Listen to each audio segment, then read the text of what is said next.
O eternal and almighty God, from whom all power and wisdom come, we are assembled here before thee to frame such laws as may tend to the welfare and prosperity of our province. Grant, O merciful God, we pray thee, that we may desire only that which is in accordance with thy will, that we may seek it with wisdom and know it with certainty and accomplish it perfectly.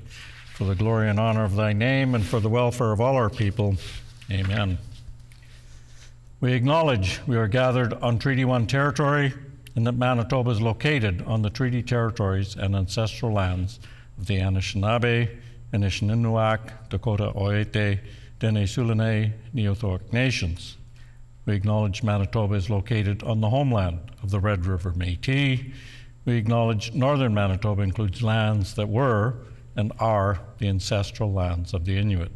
We respect the spirit and intent of treaties and treaty making and remain committed to working in partnership with First Nations, Inuit, and Métis people in the spirit of truth, reconciliation, and collaboration. Please be seated.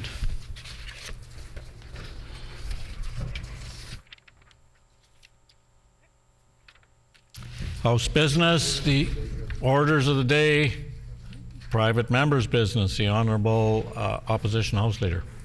Yes, on House business, Honourable Speaker, pursuant to Rule 34.8, I am announcing that the private members' resolution to be considered on the next Thursday of private members' business will be the one put forward by the Honourable Member for Lakeside.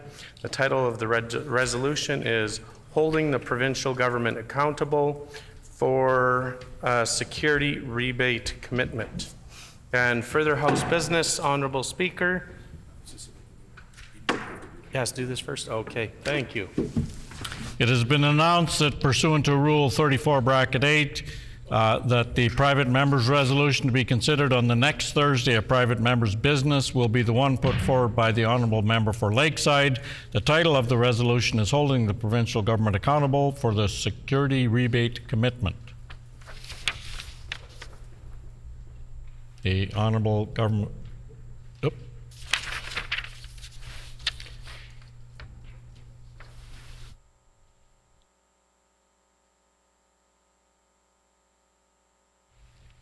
Sorry about that. Speaker's statement. I'm advising the House that I have received a letter from the Opposition House Leader indicating that the Opposition Caucus has identified Bill 213, the Liquor, Gaming and Cannabis Control Amendment and Manitoba Liquor and Lotteries Corporation Amendment Act, expanding liquor retail, as their first selected bill for this session. In accordance with this letter and Rule 25, Bill 213 will be considered this morning as follows.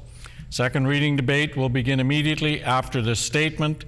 The question will be put on second reading motion at 10:55 a.m. I will now call second reading of 213, the Liquor, Gaming and Cannabis Control Amendment and Manitoba Liquors and Lotteries Corporation Amendment Act, expanding retail liquor. The Honourable Member for Red River North.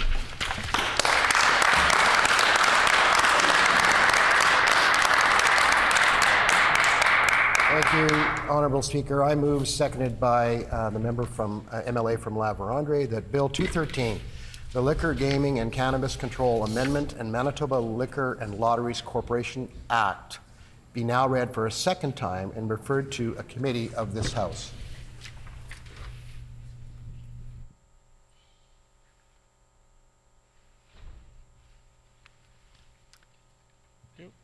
Been moved by the Honourable Member for Red River North, seconded by the Honourable Member for La Vérendrye, that Bill number 213, the Liquor, Gaming and Cannabis Control Amendment Act and Manitoba Liquor and Lotteries Corporation Amendment Act, expanding liquor retail, be now read a second time and be referred to a committee of this House.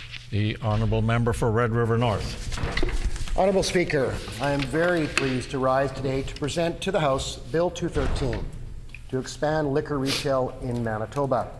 I want to take this opportunity to speak to Manitobans directly. Would you like to be able to purchase a beer at a liquor outlet in rural Manitoba, or wine and spirits at your local hotel vendor? Our RPC team believes it's time Manitoba modernizes its liquor laws to bring the province into the 21st century and it's time to give consumers more choice and better convenience when they buy their alcohol. Honorable Speaker, Bill 213 amends the Liquor, Gaming and Cannabis Control Act and the Manitoba Liquor and Lotteries Corporation Act. The bill will establish a 5-year pilot project allowing retail beer vendors, specialty wine stores, and craft manufacturers to sell all types of liquor. This bill will establish a 5-year pilot project, again, to ensure this happens. In today's economy, businesses need to be flexible and nimble to stay competitive and satisfy their customers. However, Manitoba's liquor retail licensing system is restrictive, limiting retailers on the kinds of products they can sell and where. Bill 13 takes a very important and much needed step to give forward retailers the flexibility they need and the ability to sell all liquor products carried by Manitoba Liquor and Lotteries. Modernizing our liquor laws and expanding liquor retail is about leveling the playing field for all Manitoba businesses. It's about reducing red tape, and it's about giving Manitoba consumers what they want, more choice and convenience when they go shopping across this great province of Manitoba. Honourable Speaker, Manitobans have been asking for this legislation for years. We have met and heard with many Manitobans at the door. We have met and heard with our fantastic wine store operators, our beer vendors, our hoteliers, our restaurateurs, and our craft manufacturers. We have heard from Manitobans, and our team has been working hard to deliver. Progressive Conservatives are committed to strengthening consumer choice in Manitoba, leveling the playing field for businesses and encouraging competition in a fair and open market. The NDP are clearly not. They have blocked our efforts every turn for the past 7 years. Even the Education Minister agrees with me, Honourable Speaker. It's time for them to park their ideology and support consumer choice.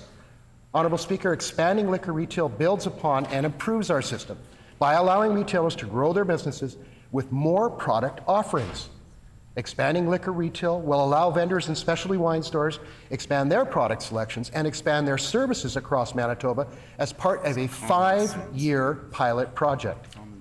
Additionally, dozens of craft liquor manufacturers will be eligible to expand the assortment of liquor products they are able to retail in their manufacturing location. We want to do this thoughtfully and carefully. We want to make sure we get this done right, which is why we proposed a 5-year pilot project. This confirms a commitment on our side of the House to supporting entrepreneurship in every ever-growing and evolving industry in the retail landscape right here in Manitoba. Many other Canadian provinces already allow expanded liquor sales. And to many Manitobans, this is common sense policy. They go to other provinces and wonder why they have an easier time purchasing liquor there than they do in their own home province, Honourable Speaker. It's time for expanded convenience in liquor sales in Manitoba. Expanding liquor retail creates new opportunities for retailers by opening up sales of hundreds of new wine and spirit products from the province. Liquor vendors will be able to retail up to 100 new beer and cider cooler products. Specialty wine stores will have the ability to sell 700 new spirits, beer, cider, and cooler products. And craft liquor manufacturers, really the backbone of our industry here in Manitoba, will have the ability to stock and carry the products they want in their retail store. We want Manitoba businesses to be entrepreneurial. We want to give them the opportunity to form new retail partnerships, to branch out and carry spirits and wine within their community that they are produced. Expanding liquor retail will support growth and businesses expanded into these new lines of product offerings. Businesses will be able to open new storefronts and renovate their existing stores.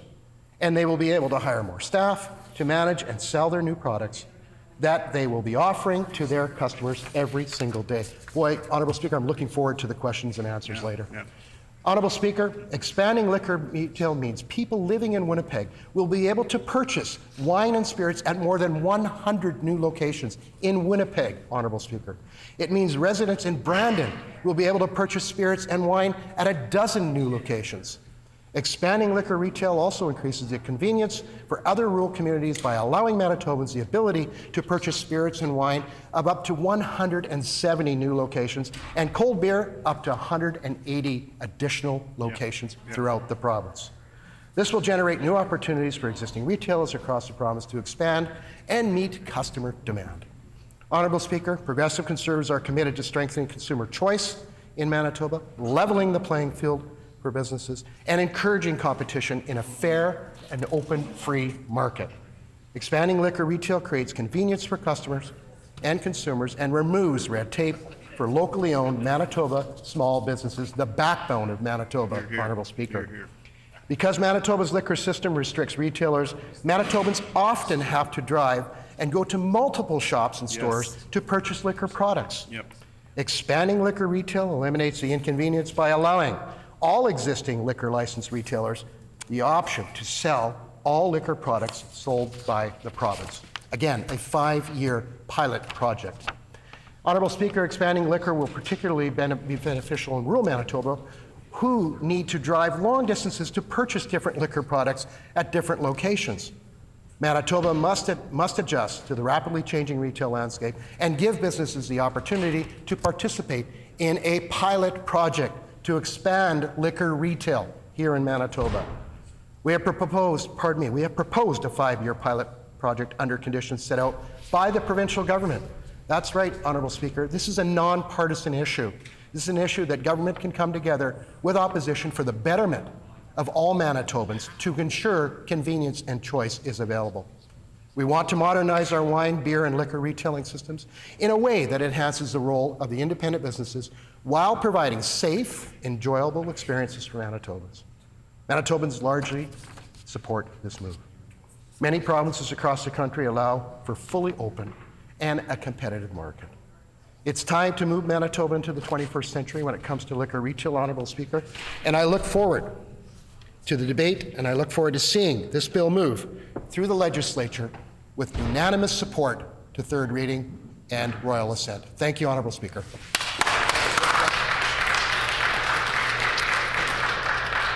A question period of up to 10 minutes will be held. Questions may be addressed to the sponsoring member by any member in the following sequence.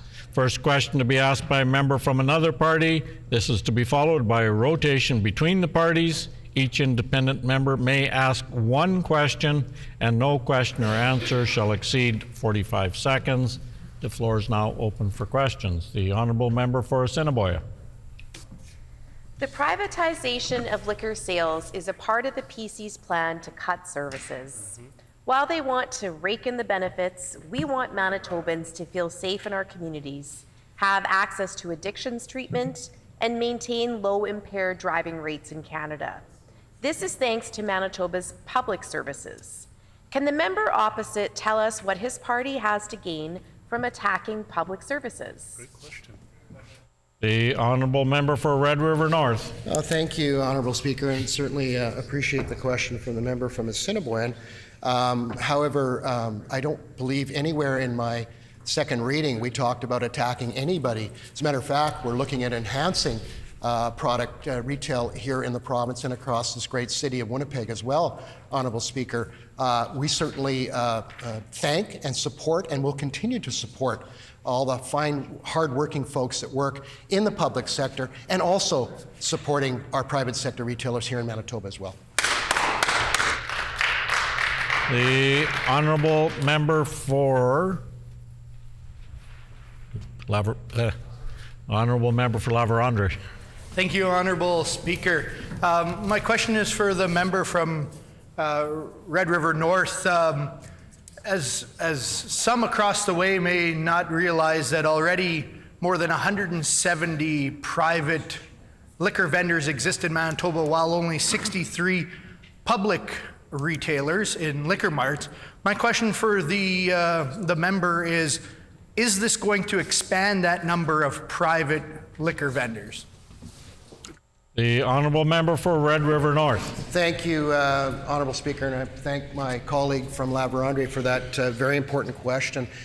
This, again, bill represents a pilot project to expand on retail offerings to Manitobans with choice and convenience with existing licensee holders, Honourable Speaker. So that's correct. I know the members opposite, a number of them are new to the House, and I certainly welcome some additional questions on this very important non-partisan bill. Honourable Speaker, we're looking forward to, again, unanimous support of Bill 213 to provide convenience and choice for Manitobans when it comes to liquor retail here in Manitoba.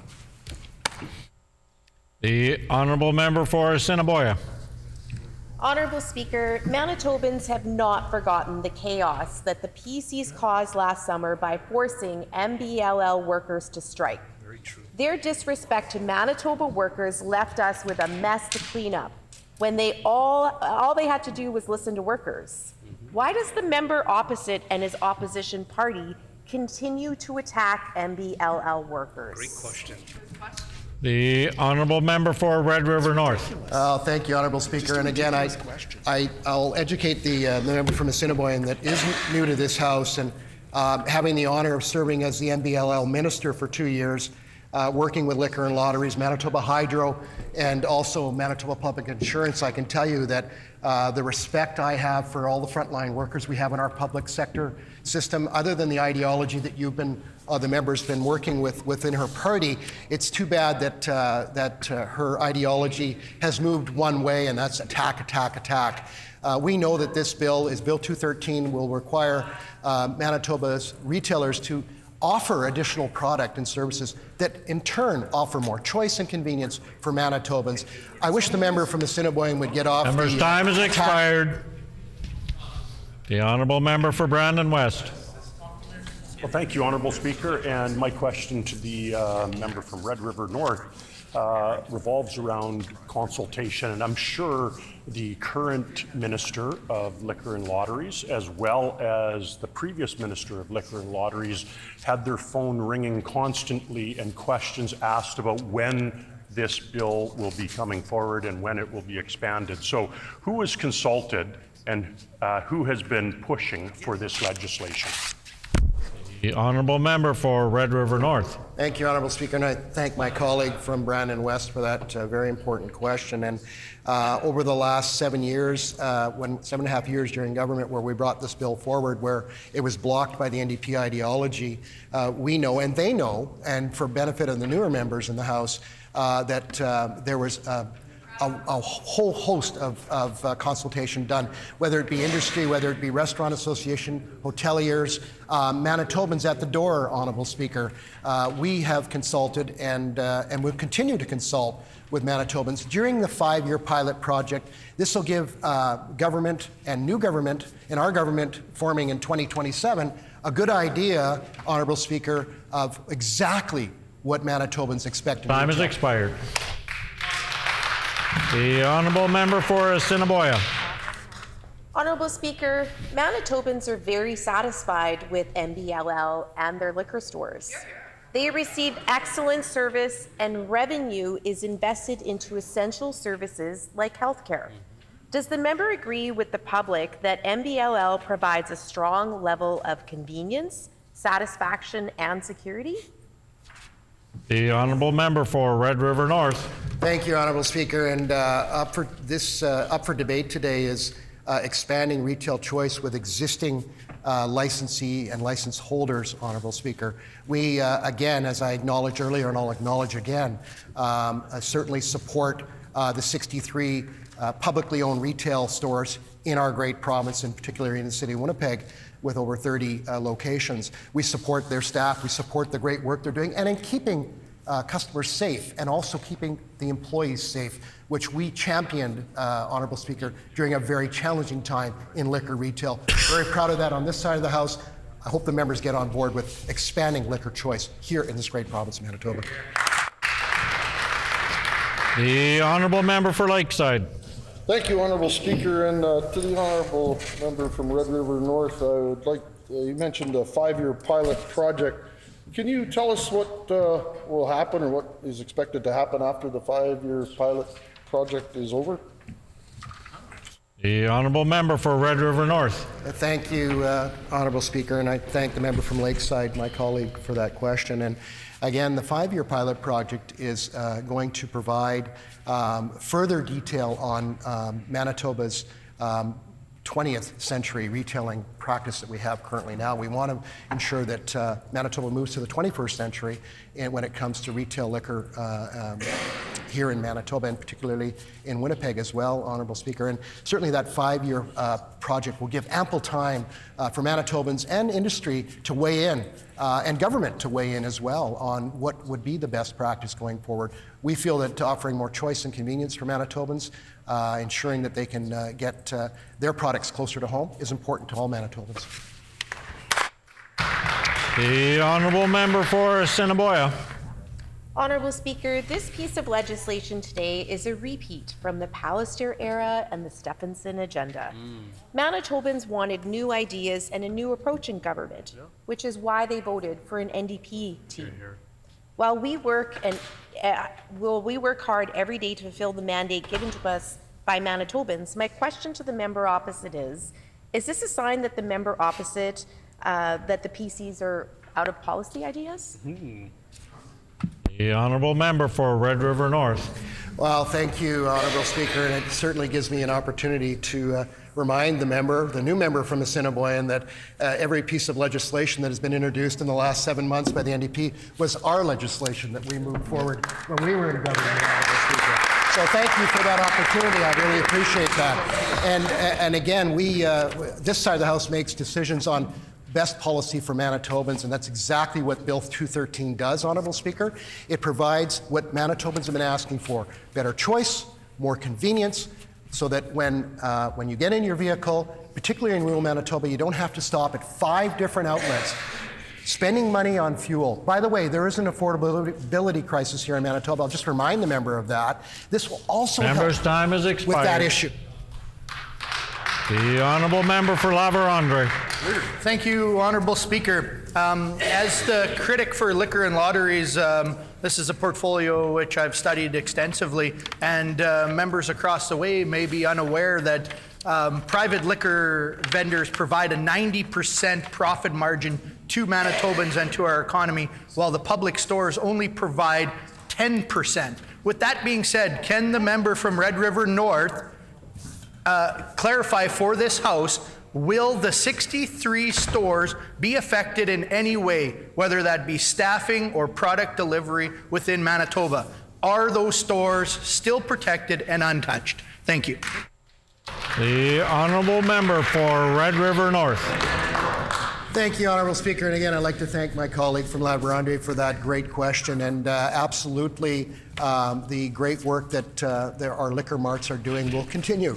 This has nothing to do, Bill 213 has nothing to do with affecting the great employees and the liquor marts throughout Manitoba and in Winnipeg, Honourable Speaker. So I ask the NDP again to park their ideology, shelf it for a while, so to speak, so that they can understand again how important and how much this means to Manitobans to get our liquor retail out of the 20th century, put it back into the 21st century, Honourable Speaker, and make sure that Manitobans are safe, they've got convenience and choice, and that's exactly what they've been asking for 7 years. I hope they get on board. Time has expired.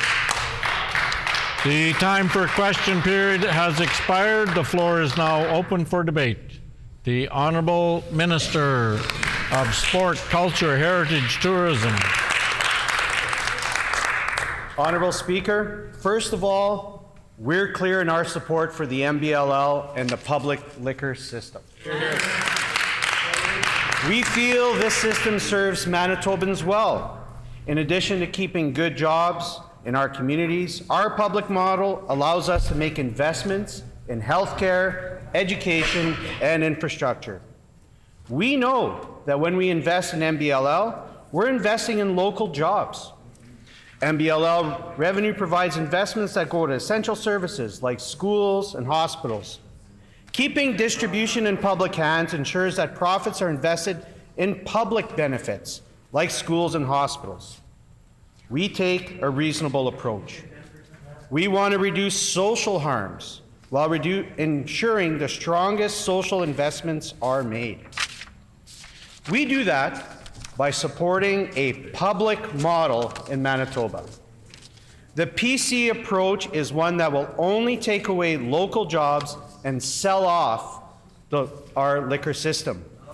Former Premier Brian Pallister attacked workers in MBLL stores, saying government agencies hasn't always been famously associated with customer service. After making the criticism, MBLL had to send out a memo thanking workers for the exceptional customer service, persevering through a year marked by a high number of thefts and the pandemic. In the last elections, Manitoba rejected the PC party, hack and slash and privatizing approach. In fact, the PCs are talking about how Manitobans have been calling on lawmakers to modernize our liquor laws. They seem to have forgotten that they failed to get this job done when they were in power. They seem to forget their legacy when it comes to MBLL is quite different. They forced workers out on strike and blamed them for wanting a fair pay. What's our record when it comes to respecting workers? Within 3 months of taking office, we settled 5 outstanding collective agreements with MBLL workers. Workers are feeling respect from this government for the first time in years. That's what a new day for Manitoba looks like. The opposition also likes to talk about choice. It's important to note that this new bill doesn't even go far as the one they tried to pass in government.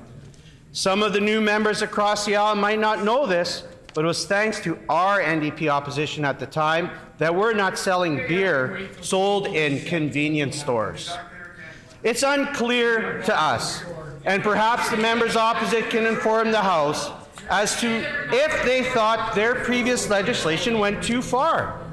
Because it's clear to us that they went too far on a number of issues. So perhaps this bill is an attempt to right the wrong from the previous government. We have to admit it's refreshing. It's refreshing to see an ounce of humility from the opposition as they begin to reconcile with their record. We invite members opposite to let us know what else they feel they went too far. On this side of the House, we know we have quite a few examples. But ultimately, this bill is a step towards privatization. Our team is confident that we're brewing a bright future for local jobs and producers in Manitoba.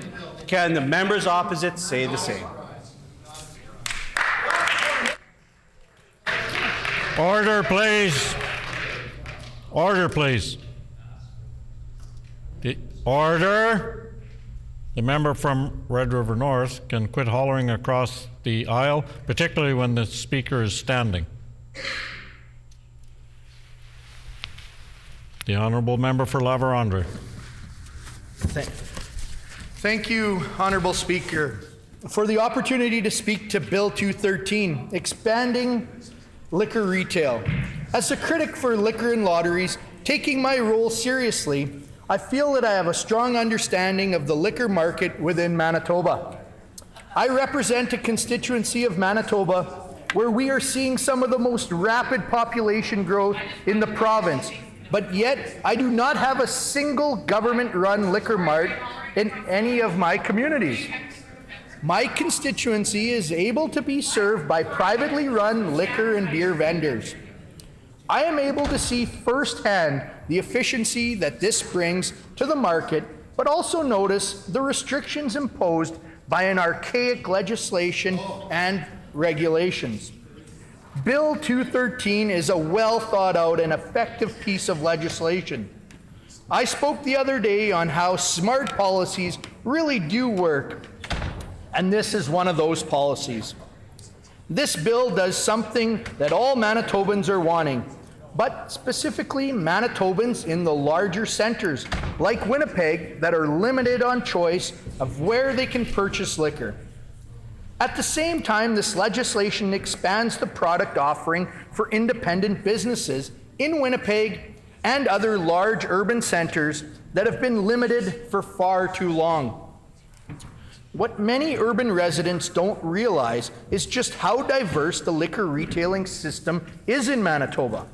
Manitoba has one of the most diverse liquor retailing systems in all of Canada, including hotel beer vendors, rural liquor vendors, duty-free stores, restaurants, off sales, specialty wine stores, retail manufacturers, temporary retail locations such as farmers markets, and publicly operated liquor marts that we're also familiar with.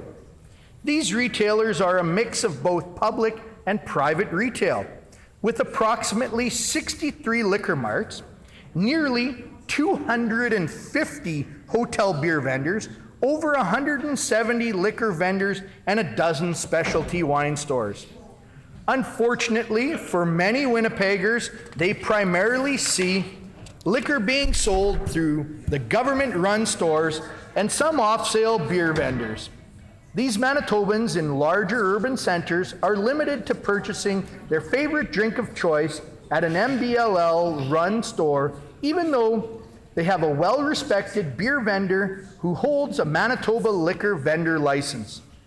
This beer vendor is not able to sell anything outside of what is licensed to beer vendors, even though they provide a safe establishment to retail liquor within their community. In rural Manitoba, we have forever seen liquor retailing being done through privately owned and operated stores. This model works well and allows Manitoba business owners to establish a liquor retailer where the market shows the demand. The model works well, but falls under some unfair, restrictive regulations. In a city like Winnipeg, a public store is able to sell all liquor products, including specialty wines, hard liquor, spirits, and beer. Although the public liquor store is able to sell the entire product line, the beer vendor is restricted to only beer and a select variety of coolers. Similarly, but even further restrictive in rural communities where a beer vendor must only sell beer and a liquor vendor is only able to sell wine, spirits, and hard liquor. Bill 213 builds upon and improves our system by allowing retailers to grow their business with more product offering. What is important to realize is this is a pilot project and that we aren't expanding private retail liquor across the province. This bill sets out to build upon and improve our system by allowing retailers to grow their business with more product offering, still while maintaining the public-run liquor marts within the existing markets. Manitobans have been asking for this legislation for years, along with liquor and beer vendors. More recently, we have seen and welcomed the expansion of craft liquor manufacturing within Manitoba. These businesses offer their products within their businesses, but are bound by archaic legislation and regulations restricting how they present their products within a business setting. Many other jurisdictions across our country have flourishing retail businesses alongside the craft liquor manufacturers. With Bill 213, these licensees will be eligible to expand the assortment of liquor products they're able to retail in their manufacturing location. What this bill directly means to Manitobans is that people living in Winnipeg will be able to purchase wine and spirits at more than 100 new locations. The residents of our second largest city, Brandon, will be able to purchase spirits and wine at a dozen new locations. Along with the cities and larger urban towns, this bill also increases the convenience for other rural communities who already are served by a private liquor retailer. In these communities, this will allow the ability to purchase spirits and wine at up to 170 new locations and cold beer at up to 180 new locations. This essentially doubles the number of locations where these products are available. As much as Bill 213 is great for expanding choice for Manitobans, by not increasing the number of private liquor retailers, but instead by expanding their product line, this bill simply makes good business sense by using untapped potential within the marketplace.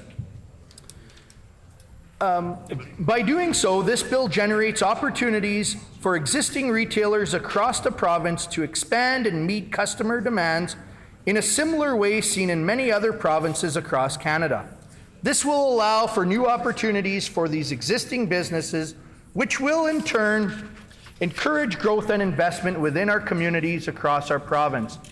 Businesses will be able to renovate their facilities to carry the additional products, hire more staff to manage and sell new products, and in turn generate additional revenue. What many Manitobans don't understand is that this will be done in the most economical fashion. What is unknown to Manitobans who have only ever purchased liquor in a public vendor is that more than half of the total sales in our province is done through licensed private retailers, and less than half through the public stores. What we also don't hear about is the profitability that private liquor stores bring to the Manitoba economy. Liquor retail prices are regulated and set by MBLL, regardless of the location that sells them. This means that your wine of choice costs the same in rural Manitoba stores as it does in the large city liquor mart. The profit margin between the wholesale acquired cost and retail final price for spirits is 150%. I think I need to repeat this for the other side. Yes. Profit margin of 150%, even though the liquor has a profitability potential of 150%, MBLL sets a profitability level for all private liquor vendors at only 11.75%. So that should leave a huge profit margin, right? But even though there is such a tremendously small profit margin, more than half of the liquor is sold that way throughout our entire province. With an overall gross profit margin on liquor of more than 100% and a net of only 36%, it allows us to quite accurately calculate that private liquor retailing in Manitoba is providing the province a nearly 100% profit margin, while public retailing is functioning at approximately 10%. All of these numbers are easily accessible in the 2022-23 MBLL annual report. For me, as a fiscally responsible Manitoban, this raises tremendous questions for me.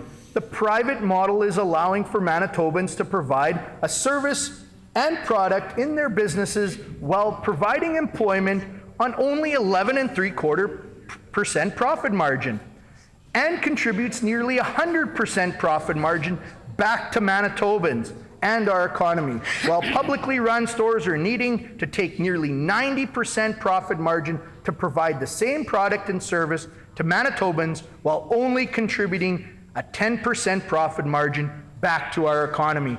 This bill makes sense on all fronts. It doesn't affect the poorly producing public stores, allowing them to remain fiscally irresponsible while expanding liquor accessibility through the existing private vendors.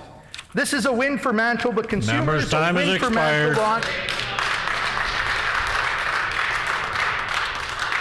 The honourable member for Burrows.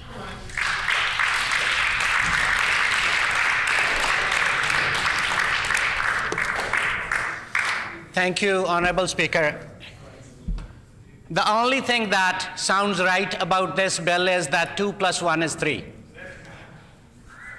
I'm happy to rise in the chamber today and debate Bill 213. I would start by asking you, Honorable Speaker, how happy are you about your current wireless telephone bill? Is it public or private? I'm told it used to be public. And at that time, I was not in Manitoba, so I didn't experience that. But in various parts of the world where I lived over those years, I have seen governments and poor leaders dismantling the public services.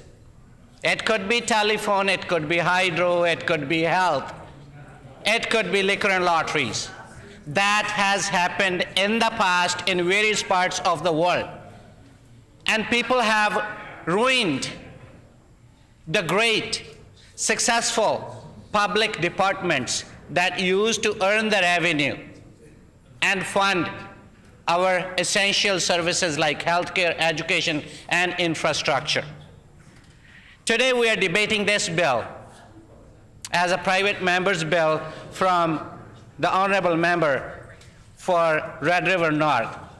I appreciate his services to Manitobans for so many years, but I respectfully disagree with this legislation that he proposes today.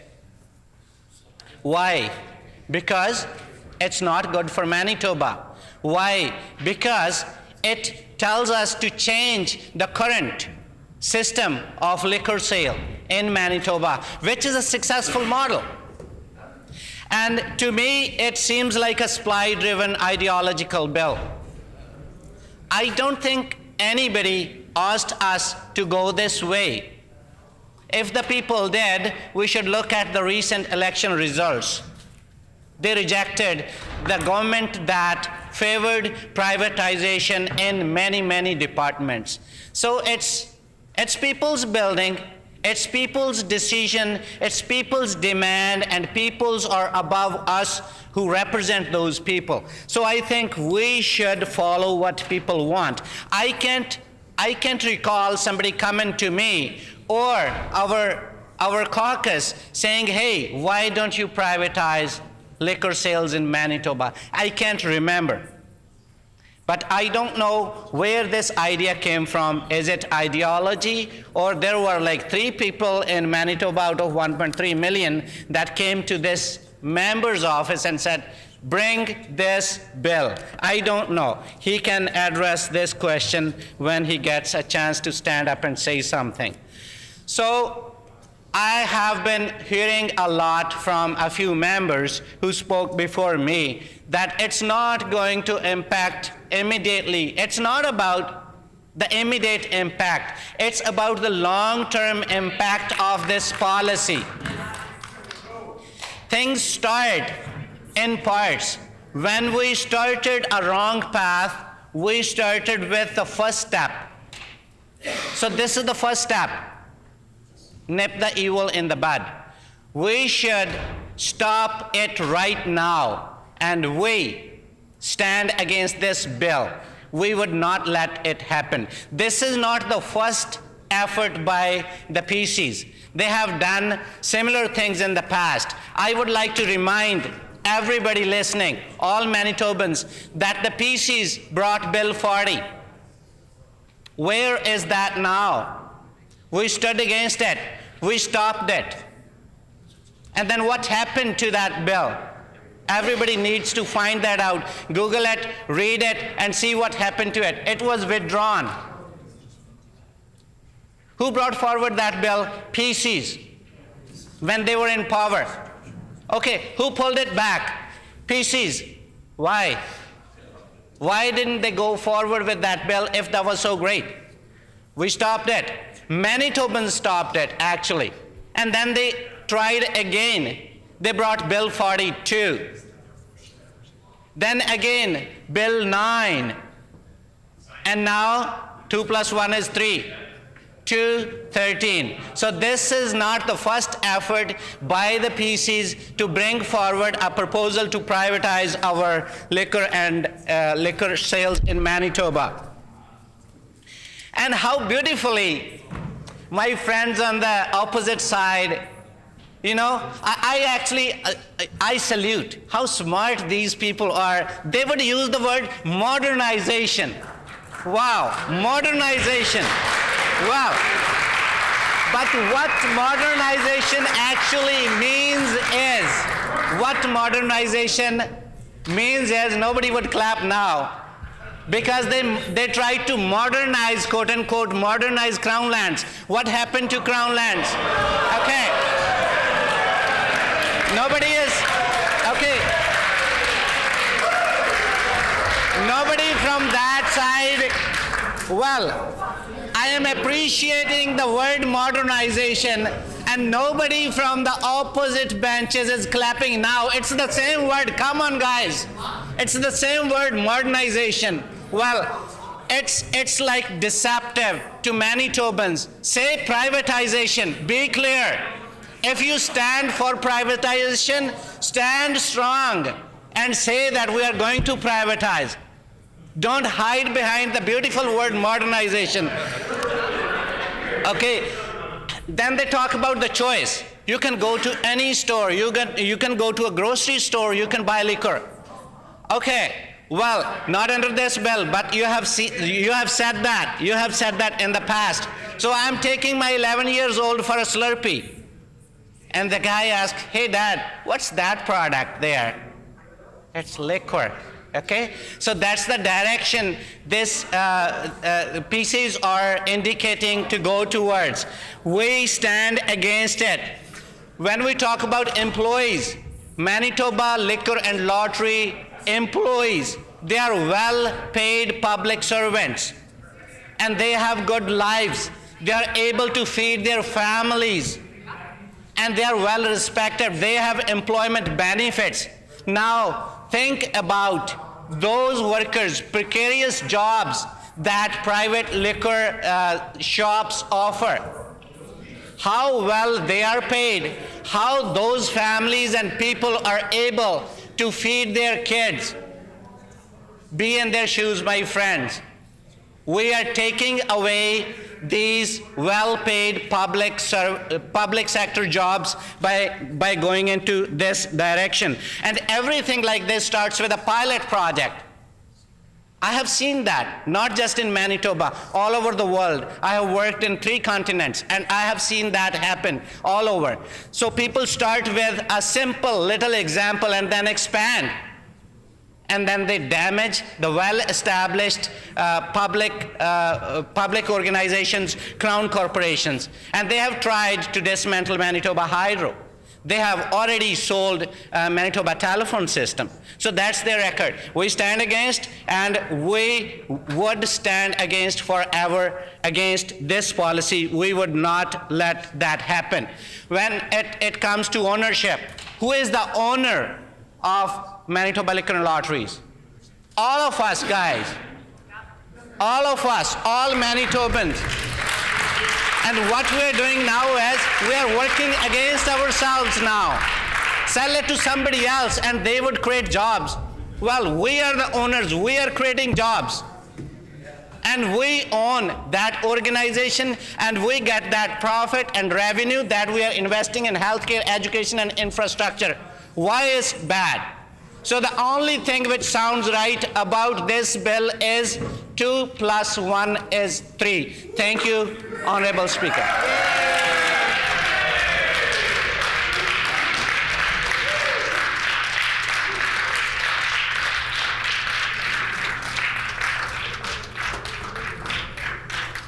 The Honourable Leader of the Official Opposition. Thank you, Honourable Speaker. I'm going to get up for a couple seconds, a couple minutes here before we get to the vote. I'd like to thank the MLA for Red River North for bringing forward this bill, Bill 213. It's evident, and it should be evident to all Manitobans and to the media that are watching, the hundreds or thousands of Manitobans that are watching this morning on the debate on Bill 213, that it's evident that the NDP side of this House is nothing but fear-mongers. We heard from the member from Brandon East. He stood up, he spoke out of his 10 minutes allotted, almost 4 minutes today on Bill 213. We heard the wannabe ag minister, the MLA for Burrows, stand up and talk about Crown lands. We know that. You know, we know that this bill's bringing forward some choice for Manitobans. It's a pilot project. We know that the NDP, I know that the House Leader right now is busy. She wants to get up and speak to this bill. And Order, she's please. busy bullying. I would caution the member at some of the language he's using, calling people wannabe and different names, is bordering on unparliamentary, but at the very least, it's inciting what we don't want to see in this chamber. We want to see people trying to work together and get along, and calling names isn't going to foster that. The Honourable Leader of the Official Opposition. Thank you, Honourable Speaker, for your guidance on that. I was just exactly trying to point out that I think the government side should try to work together more with their members on their side, and I think there's a lot of divisive things that are happening on that side of the House. We know that the current Ag Minister, the MLA for Dauphin himself, mentioned that the community of Cowan has a liquor store but is unable to sell beer. So he is agreeing the fact that some of these, if some of the members of the NDP would actually get outside the perimeter, and I see that the member for Kuwaitanuk is shaking his head that, yeah, he agrees that some of them should be getting outside the perimeter and seeing what is available to some of these other communities throughout Manitoba. I just wanted to say, Honourable Speaker, that the NDP continue to put misinformation on the record. I don't even think they've read the bill. They obviously don't understand the bill, and that Manitobans are actually asking for more choice. It's unfortunate that this coming summer, as we've seen them cut the parks budget dramatically, people who leave Winnipeg, come out to God's country, which is the Lactabani constituency, go to the Whiteshell, West Hawk, and Falcon, they're also looking for choice and availability of their liquor products. So, Honourable Speaker, I just want to put a few words on the record. I would also like to ask the Minister from Brandon East, what is his family saying from St. Lazare to his stance on this, Honourable Speaker. So thank you very much for the opportunity to put a few words on the record this morning. The Honourable Minister of Advanced Education and Training. Thank you, Honourable Speaker. I'm always pleased to stand up and speak in support of our amazing liquor stores and our amazing public services. You know, I question the intent of this bill. In the words of the member from Burroughs, there's some coded language here, and we know the slippery slope that legislation like this leads to. I will speak personally that I am fully in support of our public liquor stores. I am fully against privatization, and I can tell you why. You know, when we invest in our own province here with the revenues, the profits from Manitoba liquor stores, we put over $600 million back into health, social services, prevention. When I went knocking door to door in my community, I can tell you that not one person told me that they were feeling like they were really unable to access the kind of booze that they wanted. What they did tell me is that they were concerned about addictions. They were concerned about our unsheltered relatives. They were concerned about the lack of supports for mental health services. And I can guarantee that if we expand privatization, that all of those revenues will not be seen in Manitoba. And we Order, please. In accordance with Rule 25, and as previously announced, I am interrupting debate to put the question on second reading of Bill 213, the Liquor, Gaming, and Cannabis Control Amendment and Manitoba Liquor and Lotteries Corporation Amendment Act expanding liquor retail. Is it the pleasure of the House to adopt the motion? Agreed. I hear a no. All those in favor, please say aye. Aye. All those opposed, please say nay. Nay. In my opinion, the nays have it. The Honourable Opposition House Leader. Can I have a recorded vote, please? A recorded vote having been requested in accordance with Rule 24(7), the division will be deferred until 11:55 a.m. this morning. The time for the Honourable Opposition House Leader. Can you canvass the House to see if there's will to recognize the clock as 11? Is it the will of the House to recognize the clock as being 11 o'clock? Yes. I hear a no.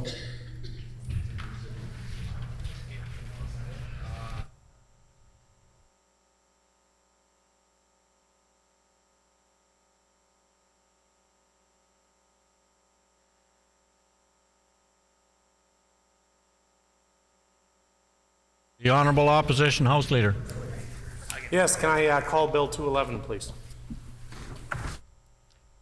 Honorable Opposition House Leader has called Bill 211. Okay. Order. Order. Order. Order. Order.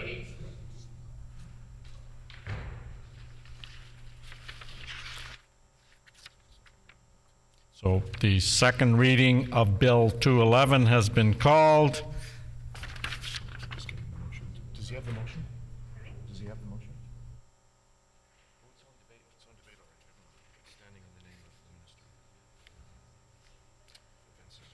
So we will resume debate on Bill 211, standing in the name of the Honorable Minister of Education, Advanced Education, who has 7 minutes remaining. The Honorable Minister for Advanced Education. Good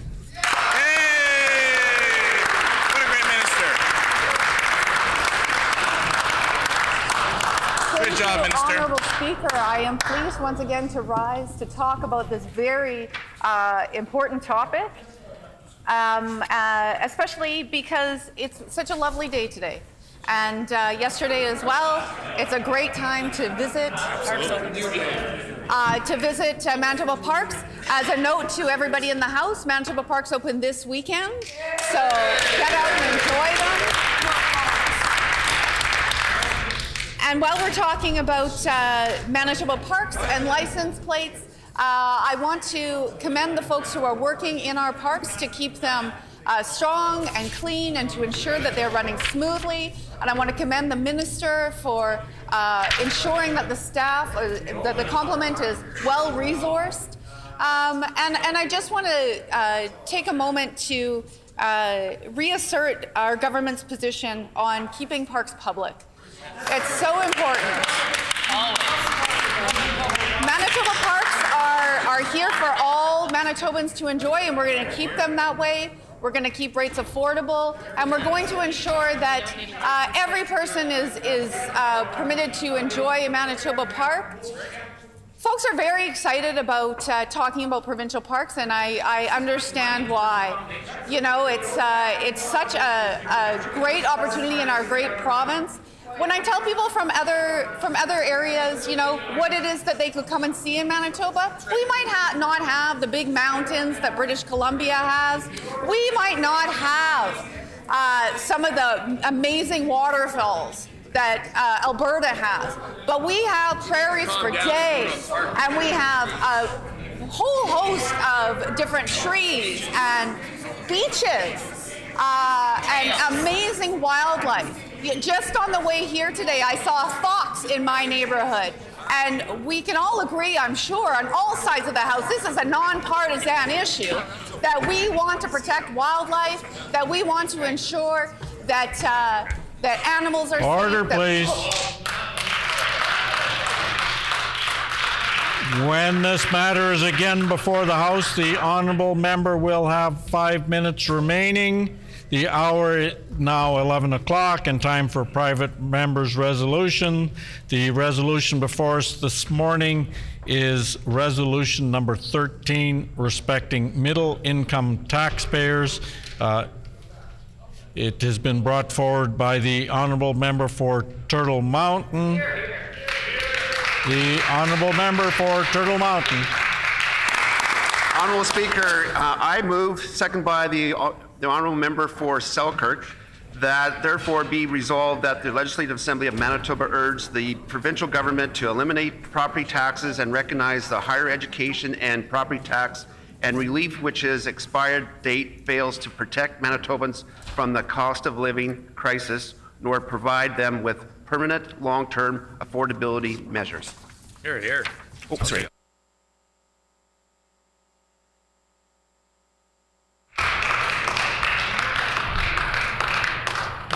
The motion wasn't read correctly, but is it the will of the House to adopt the motion as written? To consider the motion as written? Agreed. Agreed and so ordered. So the motion has been moved by the honourable member for Turtle Mountain, seconded by the honourable member for Selkirk, Therefore, be it resolved, the Legislative Assembly of Manitoba urges the provincial government to eliminate property taxes and recognize that higher education and property taxes and relief with an expiration date fails to protect Manitobans. Order. Fails to protect Manitobans from the cost of living crisis, not provide them with the permanent long-term affordability measures. The honourable member for Turtle Mountain.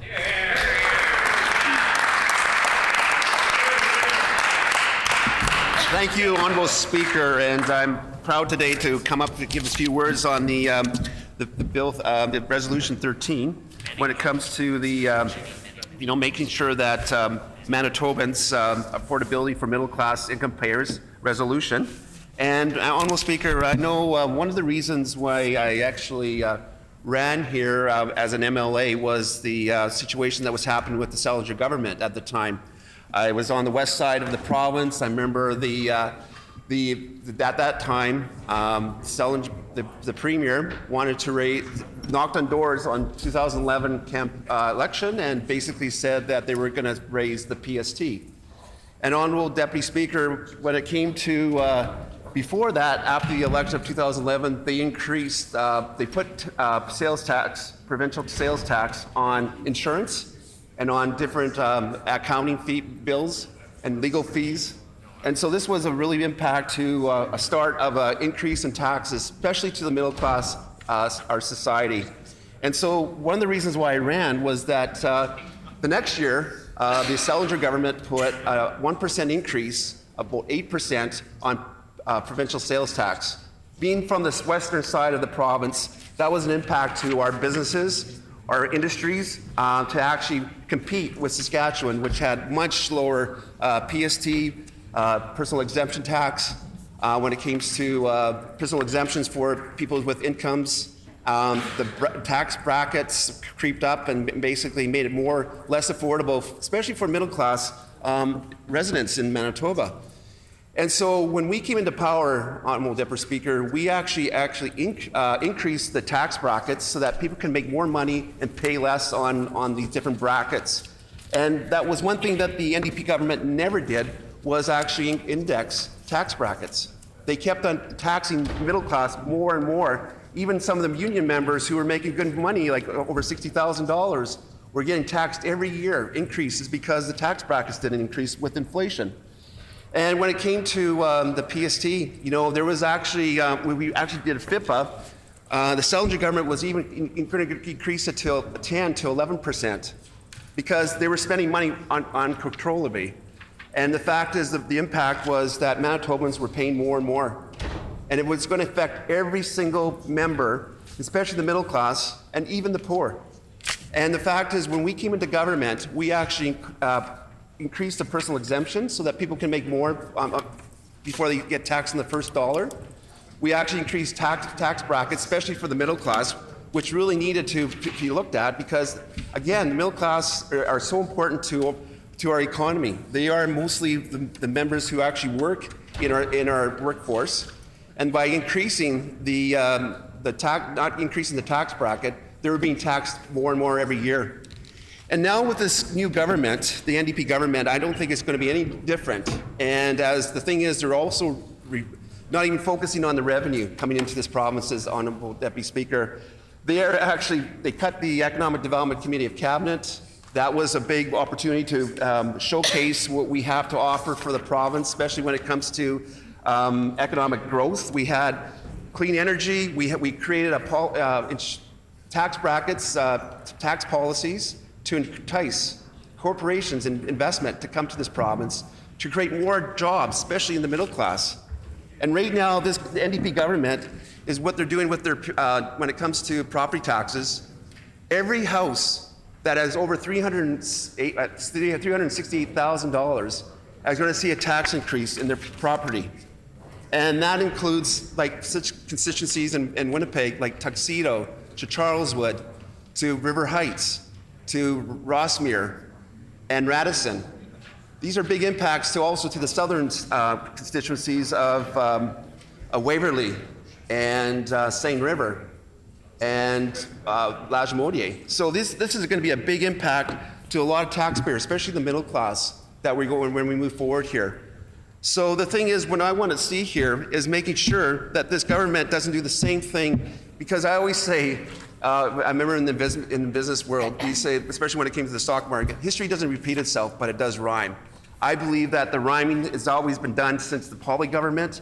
They more than doubled the debt during that time. The Selinger government more than doubled the debt in their time. And I believe that this government, this NDP government, I believe is going to double the debt again the way that they're going. They promised over $3 billion of promises out there. And they're actually, they look about it, you know, when they talk about the horse pulls the social cart. You know, when we were in government, we didn't want a horse to pull a cart. That was back in the day. And my dad used to use horses back when he was young. We wanted to use like a 5,000 horsepower tractor to pull that social cart. Yep. And that was where we were going. Yep. But they want a horse. They want to go back to a horse, which is really funny. Because when I was in a farm, my grandpa used horses. We want to use tractors. We want to make sure the economy grows. But now what they're going to do here is they're going to siphon off the growth, the economic growth of this province. They're going to tax the middle class. And the thing is, when it came to the people with less incomes, we increased the minimum wage to $15 an hour. We basically took a lot of people off the tax roll, because the fact is we were able to give personal exemption for hire. We gave more tax credits to the poor and making sure that they had a better standard of living. But we also want to do is we want to educate the low-income earners to make sure that they have an opportunity and have better jobs in this economy, that they can actually become more middle class. But the message that this NDP government is sending to the business world, to investment into this province, join a union, because the fact is we're going to create more of a middle class. That is the backwards idealism that I can honestly say here, Honourable Speaker, because I have been there in the business world. And the thing is, when it comes to more taxes, the uncertainty, investment does not come to this province. When we were in government for 7.5 years, we were transparent. We created new policies. We wanted to be more competitive with Saskatchewan, and we did that. By creating that opportunity, we become a half province. When that becomes a half province, then we get more younger people coming into this province for jobs and opportunities. But with this NDP government saying that to the business world, join a union. We're going to create a middle class. There's a lot of fear right now in the business community or in the investment community that this is not a place to do business. And what's going to happen now is that as much as you're here for the middle class jobs are going to be leaving this province, Honourable Deputy Speaker. And that really concerns me. And this is why today we're putting up this resolution to address this, to make sure that Manitobans are aware that this sheep and wolf's clothing, the wolf in sheep's clothing, that this NDP government says that they're going to balance the budget by the end of next term, like the end of this term, is a farce. Because we know the history. I know the history lessons. I know the member for Concordia. He was there during the Selinger government. When they not only did they double the provincial debt, he doubled the Manitoba Hydro debt. They actually took money from Manitoba Hydro to balance their budget. When we came in with balanced budgets legislation, the first few years that they can do was they actually took money from Manitoba Hydro. And where does that money come from? It comes from taxpayers, especially middle-class taxpayers, who paid for that money to grow in the Crown Corporation. And what they did was they took money from that Crown Corporation to balance their budget. They were overspending. And when that came to an end, and they couldn't tap into Manitoba Hydro, then they were creating a huge deficit and huge debt for this province that more than doubled it. And then they had to come up with new taxes, like the PST on house insurance, increase the PST at 8%. And the biggest concern to Manitoba, especially to the middle class society, is that they were going to increase that PST by 10 to 11%. This was a way that, you know, how can we compete with our partners? And now, what they have done now with doctors, they want to recruit doctors, Honourable Deputy Speaker. But what they're going to do is they're going to raise their taxes on their properties. And not only are they increase the taxes on properties, the education taxes are going to increase too, based on as much as 17%. So that doctor who's going to be coming to this province, and then what they've done is that they've taken off the personal exemption from that doctor. There's not, if the doctor has a choice to go to Saskatchewan, Alberta, or to anywhere else in the country, they have an advantage over Manitoba to live in those places. And this is the concern that we have when it comes to our side of the house. We did so much to attract business, attract professionals to come here, and to have a strong middle-class society based on private sector jobs that would come to our province, Honourable Deputy Speaker. And I want to leave it at that, and we're looking forward to any questions, to answer any questions.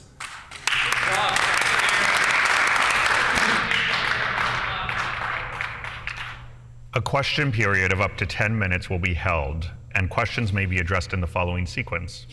The first question may be asked by a member from another party. Any subsequent questions must follow rotation between parties. Each independent member may ask one question, and no question or answer shall exceed 45 seconds. The Honourable Member for McPhillips.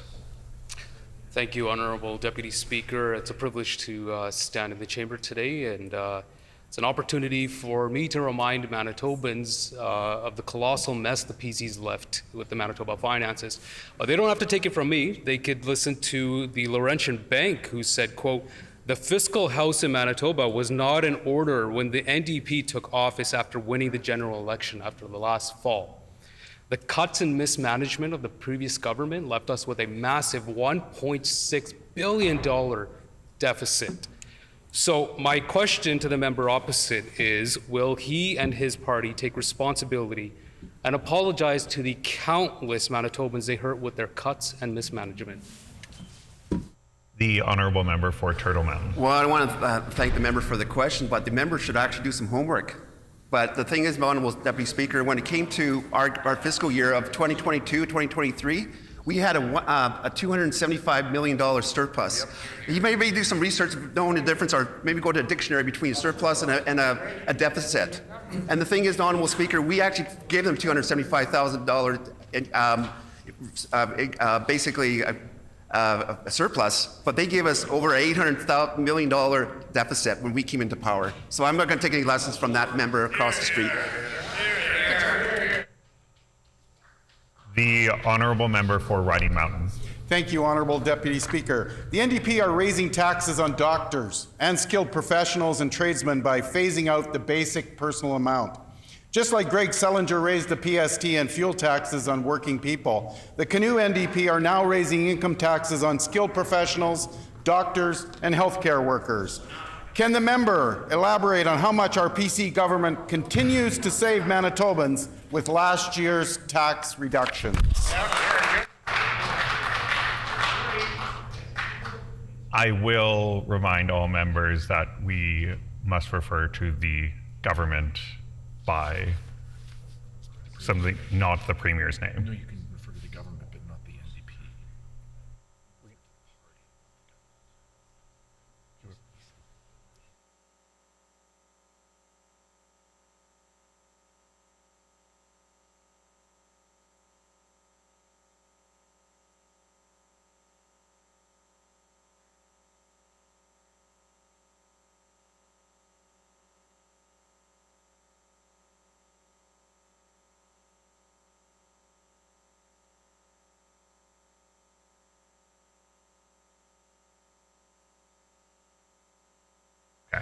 So to clarify for all members, including myself, you can refer to a government by the Premier's name, but not by a party name. You can't refer to the party by the Premier's name. You can't refer to the party by the Premier's name.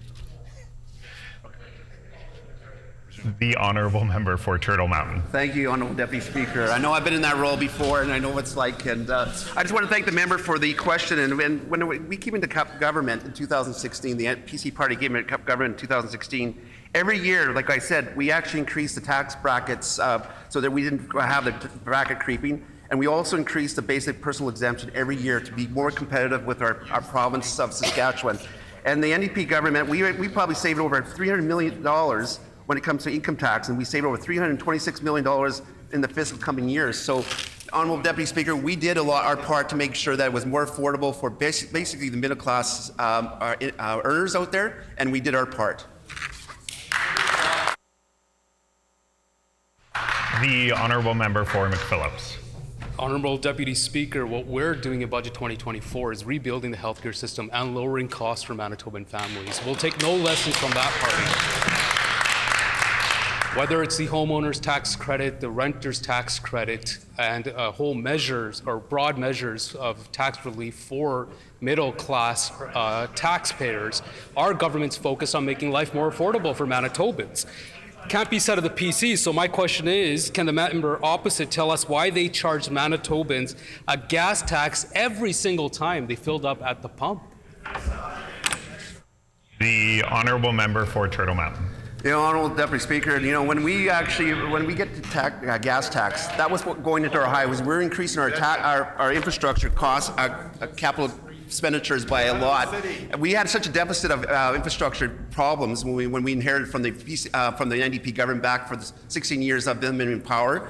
So the fact is that was when the gas tax was going right into infrastructure. Right now, they're actually going to reduce the amount of money that's going to infrastructure. So now Manitobans are going to pay for that in the long run. But at the same time, when that tax gets back on there, what are the members are going to do when they're going to say to the public when their increases in gas per liter is going to go up? What are they going to tell the Manitobans when it comes to that situation? The honourable member for Agassiz. Thank you.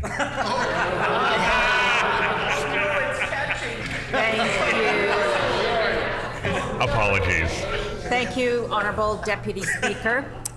This resolution speaks to increased taxes by the NDP government on homeowners by ending the phasing out of the education property tax and allowing school divisions to raise school taxes. Can the member tell us how much the NDP government are raising taxes on middle-class homeowners? The honourable member for Turtle Mountain. The honourable Deputy Speaker, when it comes to the NDP's budget, they're going to be increasing, they're allowing school divisions, and some school divisions are actually increasing the education taxes up to 17% in a lot of cases. And the thing is, they're also by reducing the property tax credits that we were giving to Manitobans, it made it really affordable for people to stay in their homes, and that's been taken away now. And the fact is, they're raising overall, when it comes to homeowners, the middle class, by over $148 million, Honourable Deputy Speaker. That is a big impact, and that is a lot of money coming from pockets of hardworking Manitobans, Honourable Deputy Speaker. The honourable member for McPhillips. So let's talk about the money of hardworking Manitobans and how it was spent. The last previous government sent money to billionaires and millionaires. That money could have been invested in healthcare and education. So my question to the member opposite is, can they stand up and say that they respect middle-class taxpayers, even though his previous failed government sent big payouts to Cadillac Fairview and a whole host of billionaires out of our province? The honourable member for Turtle Mountain. Honourable Deputy Speaker, maybe the member should take an economic lesson, because the fact is when investors come into this province, they spend a lot of money.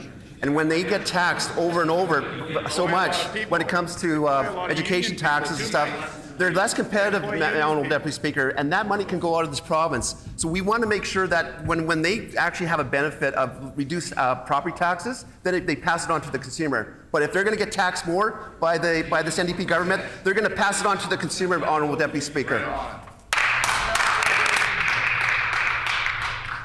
The honourable member for Agassiz.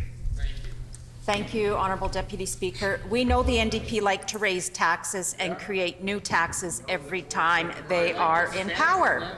They created the payroll tax in the 80s and the land transfer tax. They have raised the PST on numerous occasions when they have been in power. Can the member tell us a bit more about how the NDP have raised taxes and what the NDP are doing to raise taxes in the middle class now?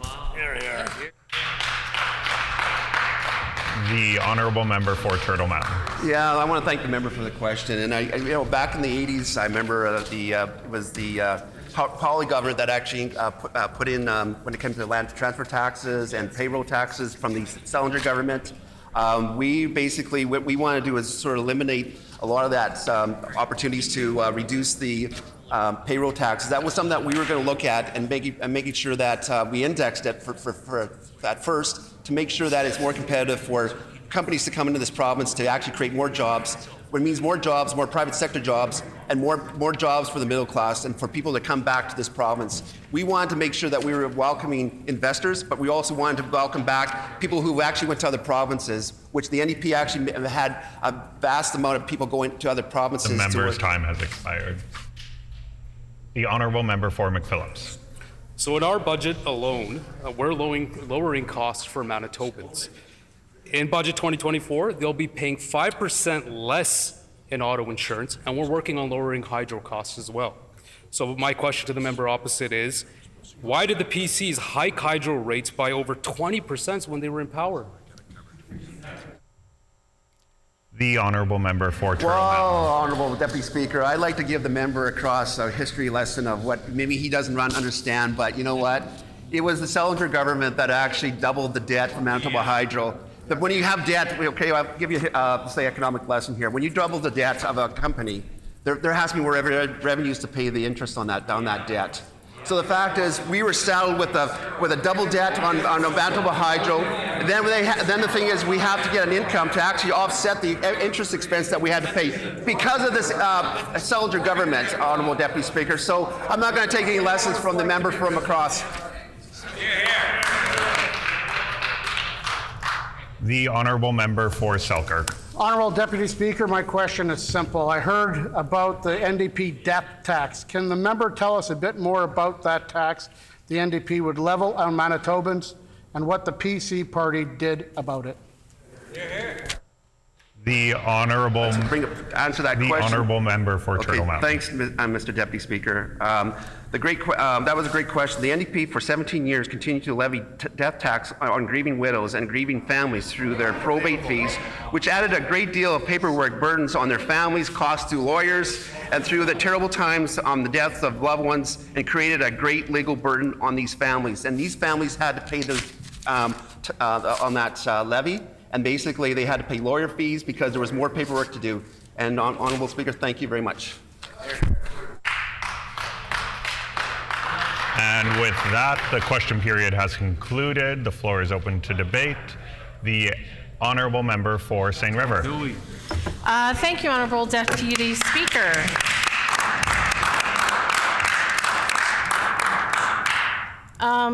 I'm really happy to be able to stand up and put a few words on the record. I guess I'll start by looking at the title, Respecting Middle Income Taxpayers. I'm going to say a few different things. Number one, why aren't we just respecting all taxpayers? Why do we have to pick and choose which taxpayers we respect? And I'm curious, do the members opposite include Indigenous women in that sentence? And yes, I will never stop talking about the hurt inflicted upon Indigenous people in this province by members opposite. They don't get to pick and choose who they respect. Our job as MLAs is to respect all citizens, to respect all humans, and to put them first and foremost in our thoughts as we do this work. Members opposite love to stand up and talk about taxes, cutting taxes. Well, I guess my question is, how do you pay for services if you don't pay taxes? If they had their way, if members opposite don't want to collect any taxes, then I guess we don't provide services, which I think would be their preference. I think that they only believe in the wealthiest citizens of Manitoba, and they think about them first and foremost. I also find it extremely ironic and a little bit humorous that all the business people on the opposite side failed while they were in government. They talk about fiscal responsibility and the great things they did, but it was a failure, and we know that because they're over there. So when you have members that only think about themselves and their businesses or their friends' businesses, this is what happens. On this side of the aisle, we think about all Manitobans. We understand the importance of representing everyone and finding a balanced approach. You know, in civilized societies, taxes are important. They pay for health care. They ensure the citizens have the best opportunities for education. They ensure that people are healthy. They ensure that we have roads to drive on. They ensure that we have all the services we rely on a daily basis. However, members opposite, they still kind of live in a different time period. You know, a very Eurocentric, colonial, valued way of life, where they don't understand that in this place we can share resources, we can share things, we can work together to make this the very best province possible. As I stand here today and I look to the middle of the room, I see a representation of the earliest treaties that happened here in Manitoba. And for those that don't understand, treaties aren't agreements. They were not just simply documents to say, hey, you're gonna stand there, you're gonna hang out here, you're gonna live here, we're gonna own this, you're gonna own that. It was about a relationship of how we could live on this land together, how we could share resources, how we could make our society the very best place to be. You know, our NDP government believes strongly in those values. We believe in reconciliation. We believe in the people of Manitoba. We're taking a bold approach in Budget 2024 by helping those that need it the most. Member opposite noted, you know, people in Seine River are going to be affected by our changes. Well, I'll happily share that I canvassed my neighborhood over and over and over a 2-year period of time. And what I heard from folks that are affected by what you're saying is that they would happily pay the full amount of their education property taxes if it meant schools were properly funded, if it meant all children had the best education possible, if it meant those of them working in the education system had good working conditions. Members opposite, it falls on deaf ears. It's like they have sand in their ears. They just don't listen on that side. You know, they failed Manitoba families. They failed citizens. People were living in bus shelters, and to them that was okay. For folks who in Manitoba, you'll notice that this past winter, people were not living in bus shelters. We made sure they were housed. We made sure they were safe. Members are heckling when I talk about people living in bus shelters, like it's something to heckle about. They keep talking about being nonpartisan. Come on over, join the party here where we care about people. You know, they failed people in so many ways.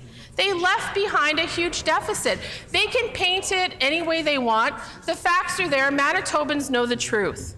You know, Budget 2024, we introduced 21 ways Manitobans can save, including a $1,500 home owner's affordability tax credit for everyone.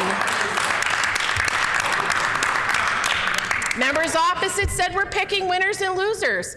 Well, I would argue the only losers are the sore ones on the other side. Everybody who owns a home in Manitoba will get $1,500 under this program. I don't understand why members think other people are more deserving. Why is it wrong to give everybody the same amount? You know, in other situations, they're going to call for equality. They're going to call for equity. We've given everybody that. You know, Manitobans elected us to do a job. They elected us to rebuild healthcare and to try and lower costs for them and their families. We brought in that $1,500 affordability tax credit. We've extended the gas tax. Now let's talk about Seine River and the gas tax. Folks love it. And in my constituency, I have a large number of businesses that are landscapers. They are thrilled with this tax cut. It means that they can put more dollars into their business. We are bringing in several broad middle-class tax cuts, income tax, raising income tax brackets, and increasing the basic personal amount. We're saving Manitoba families as much as $5,000. Order. I'd invite members, if they want to talk across party lines, they could join each other in the loges. Members in the chamber would love to hear what the member for Seine River is saying. The honourable member for Seine River. So our government is working every day, like I said, to lower costs. We're stopping the PC's practice of sending checks out of province to billionaires who don't need it. You know, the number one thing I heard from people on the doorstep was, could you have some fiscal responsibility? Could you respect the work we do and the taxes we pay and use that money on Manitobans? We're telling you that's exactly what we're going to do. We're reversing damage that the PCs made to when they raised hydro rates. We're implementing progressive tax measures, ones that make sense, where we're not picking winners and losers. And in fact, I'm going to list the 21 ways that we are going to help Manitobans save money in budget 2024. We've extended the gas tax holiday, which has resulted in 3 months of having the lowest inflation rate in Canada. How can you go wrong with that? The $1,500 homeowners affordability tax credit. Broad middle-class tax cut that increases personal income tax, bracket thresholds, and the basic personal amount. We doubled the fertility treatment tax credit. That is huge to so many Manitobans. It's a tax credit that would have benefited my own family, my sister in particular. It's a tax credit that would have benefited a best friend of mine who spent a great deal of money just to create a family. We're increasing renters' tax credit. That's huge. Renters need our support. We're increasing the seniors' top-up because we need to respect the seniors in our province. Free prescription birth control. That is something so many folks need. We are bringing in $10 a day childcare all year round. We are lowering auto insurance rates by 5%. We're providing a $300 security system rebate for families and small businesses. I'm a small business owner. We operate a business in the downtown area, and this rebate will be extremely helpful. We received no kinds of rebates or supports from the PC government while they were in power. We do care about small businesses. They are the backbone of our economy. We are providing a $4,000 rebate for people to purchase a new electric vehicle or a plug-in hybrid. $2,500 if you buy a used one. We're increasing financial support for low-income renters. We are funding seniors accessibility upgrades. I have a number of seniors in my constituency who need accessibility measures to ensure that their wheelchairs stay operational and in good shape. We're doubling the prenatal benefit. That is huge. We need to ensure that mothers are healthy and that their babies will be born healthy. And so that's the least that we can do.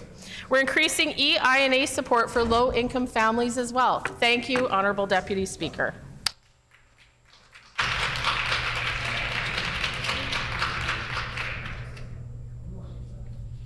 The Honourable Member for Fort Garry. All right. Thank you, Honourable Deputy Speaker. It's sort of my privilege to put a few words on the record in relation to this important topic. I've noticed the last few weeks my friends on the opposition benches have liked to quote things that I've said in this chamber back to us, and very flattered by that, thank you. And so I figured, want to give them some fresh thoughts and hot takes that they can now quote me again in this chamber, especially when it comes to progressive taxation. And I want to start with this, explaining what it was like on election night on October 3rd. It was such an amazing atmosphere, such an amazing feeling. And I feel I need to do this because there's some new PC MLAs in this chamber which will never ever get to feel that, right? They will never ever get to experience what many of us experienced on October 3rd. The excitement and the energy, but what we really got a sense after is relief from the people of Manitoba. That the past 7.5, 8 years of PC government was bleak. It was really bleak, and people in Manitoba were losing hope. We're a jurisdiction where our weather is harsh and unforgiving, and we have an isolated community. And I'm proud that I come from a place where if you're driving on the road and you see somebody stuck in the ditch in the winter, you stop. You stop and you push them out. And any Manitoban knows that that's what you have to do. or change tires on a lonely country road. And that's who we are as Manitobans. And that's what makes this place very special and unique. And over the course of the PC government, we lost that. We became more mean-spirited as a province. We became more divided. There was more hatred and bigotry. And it sounds, maybe counterintuitive, but taxation actually is the glue that holds us together, because it provides the resources we need to respond as a community. So what is the record when it comes to affordability and taxation from the previous PC government? Well, they made the tax system less fair for everyone. They cut taxes disproportionately that benefited the wealthiest Manitobans and the largest corporations, and actually many out-of-province billionaires. Huge checks were sent to Cadillac Fairview in Toronto, to the Koch brothers in Kansas City, to the Saputo conglomerate in Toronto. And that's money that didn't go to Manitoba schools. That's money that didn't help support our struggling healthcare system. And the argument usually from conservatives, well, we do this to grow the economy. But here's the fact. In 2016, when they took office, Manitoba had the second fastest growing economy in Canada. By 2023, when they are leaving office, we had dropped to 7th. In fact, Manitoba, over the course of the PC government, underperformed almost every other province in Manitoba, right? Well, who benefited in those 8 years? Well, Galen Weston got a massive check from the former PC government. They gave him $325,000. He was making record profits, and they thought, you know what? He needed more. In fact, Heather Stephenson came out and said that if we don't give Galen Weston, I think he is one of the richest individuals in Canada, if we don't give Galen Weston $325,000, Superstore was going to collapse, right? That's PC economics. That's the kind of ridiculous economic, dribble that was coming out of this previous government. And, the idea here is that this is not your grandfather's PC party. This was the most fiscally reckless government in Manitoba's history. They had cut $2 billion in tax revenue that went to the very wealthy and many out-of-province corporations. Well, that had to come from somewhere, so they borrowed money to give rich people tax cuts. And this is not something that we discuss enough in this House, and we need to. They raised the Manitoba debt by $10 billion in 8 years. That is an increase of 40%. Manitoba has never seen their debt jump in such a short time by that amount. In 2016, when they took office, interest on Manitoba's debt was around $900 million. When they left office, it was over $2 billion a year. That's $2 billion that didn't go to our schools to support our children. That's $2 billion that didn't go to our healthcare system. And they borrowed that money. So that means middle-class Manitobans are going to have to work harder to pay off PC debt. Their children are going to have to work harder to pay off PC debt. Their grandchildren are going to have to work harder to pay off PC debt. So, what they couldn't do is seem to balance the budget, right? Balancing a budget is an NDP policy. If you look at the Schreier years, they did it 8 years in a row. Dewar did it 10 years in a row. When the Philman government was dark days of the Philman government, it was 11 years in Manitoba, they did it 4 times. So the Stephenson-Pallister government, how many times did they balance the budget in 8 years? Twice, sorta. But there's a big asterisk. They balanced the budget based on And my friends on the opposition benches are going to love this one. Trudeau sending us an extra $1 billion that we weren't expecting. Justin Trudeau balanced the budget in Manitoba. So I want all the opposition members to join me. Thank you, Justin. Because Justin Trudeau balanced the budget in Manitoba. It wasn't the PC caucus. Why aren't you clapping? So, you know, where's the axe the tax crowd now? Right? But, you know, more seriously and more troubling was to pay for their rich people tax cuts, they cut the valuable services of Manitobans. What's not a funny matter is they defunded the education system. They defunded health care. And they made lives just on an everyday basis more expensive for Manitoba. And, you know, as a former school trustee, I saw this. So when you starve an education system for money, well, what happens? Parents just don't give up. They have to start using their own money to start paying for the stuff that government used to take care of. And you saw an explosion of school fees.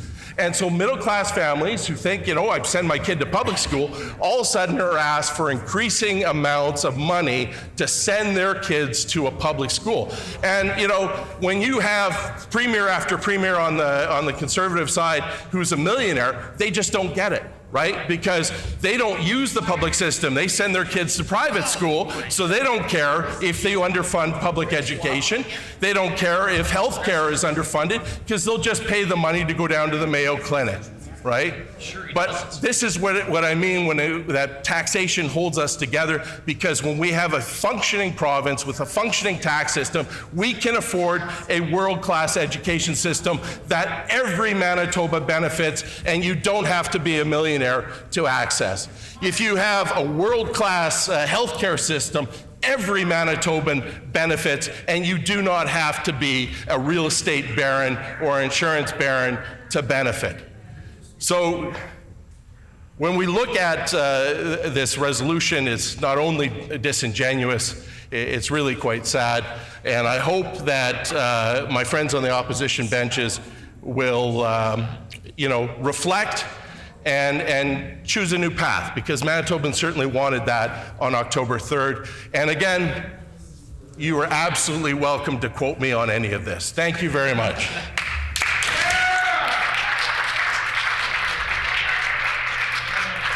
The honourable member for Selkirk. Thank you, Honourable Deputy Speaker, and I'm very happy to rise and put some actual truth on the record. Looking forward to the future for Manitobans.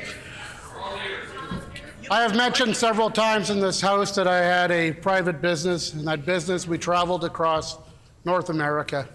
And as I traveled across North America, I have often asked the questions to the people we were working for about wages, about taxes, about taxation, property tax, their health care system, what's going on. All this prior to my foray into politics.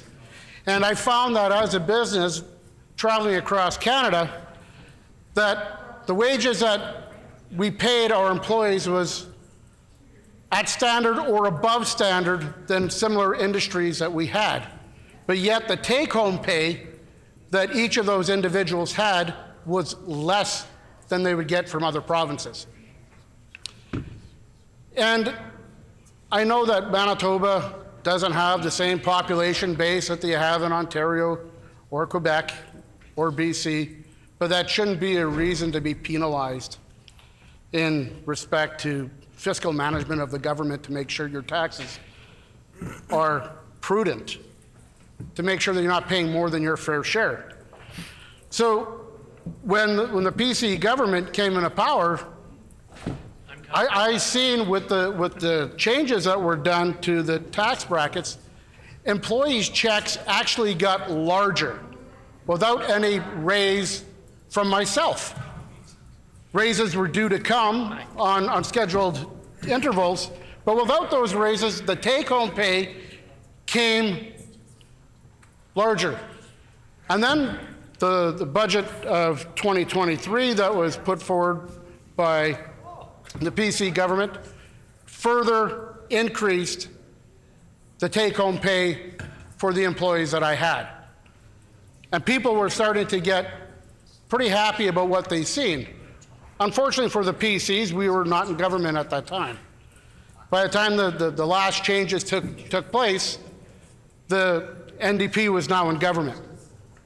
And of course, the NDP, again, took the blue box gift that was given by the PC government, wrapped it in the caution orange, and passed it off as their own idea. It was very clear that the tax brackets which were given were done on the PC side and able to index year after year after year. So having everybody's ideas in mind, having the $15,000 personal tax exemption took a number of lower income people away from paying any tax at all. And if we have an opportunity where we can have people pay less amount of tax and they have more money to spend, they're going to spend that in our economy. Our economy is going to grow. As the economy grows, we create more jobs. As we create more jobs, we have more tax revenue coming in from the new workers. We have a nice cycle of economy growth and people feeling better about themselves, having more free income to spend. So when we talk about respecting middle income taxpayers, it's because the middle income are the ones that are targeted by the NDP government over and over and over again. People don't mind paying taxes, and when I talk to people about taxes that are available, they don't mind paying their fair share. They get very insulted when they pay more than their fair share. When they are forced to dig in to their pockets or their savings to cover costs because of government overrun or government overreach. We have to be very mindful of the choices that we make today are going to be here for decades to come. We're producing legislation that is looking at taking money out of the pockets of the average Manitoban. We need to make sure that these Manitobans have the money available to treat their families out, to have the kids in sports, to develop better mental health, to make sure that our communities are strong, to make sure that we are taking care of all the people in our communities that we need to. We can't just keep taxing people to death. It's a situation where we need to go. We need to make sure that we're doing the right thing. So those are the words I wanted to put on the record. Honorable Deputy Speaker, thank you.